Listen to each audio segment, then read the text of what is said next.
Back in the second gen Dodge today, taking care of yet another one of their crappy designs and replacing my cup holder. Now, the part I ordered is black as opposed to factory gray, but I'm good with that because it's an old work truck.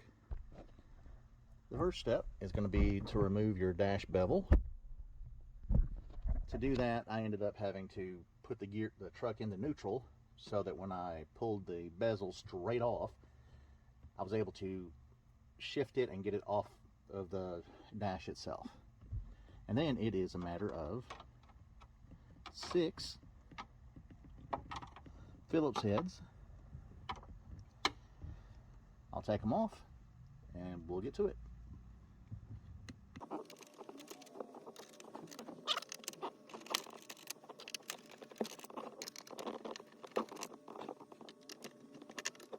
Next thing you'll have to worry about, once you get the bottom and pull it forward and slide it off this catch pin here, is right there would be the light.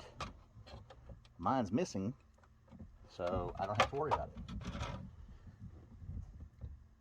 Then it's as simple as putting everything back in reverse order.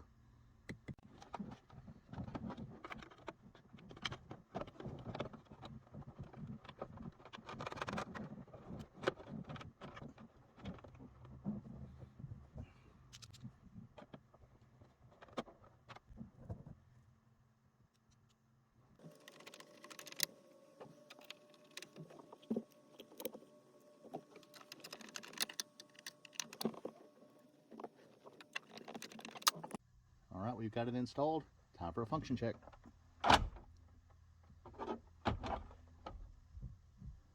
All right,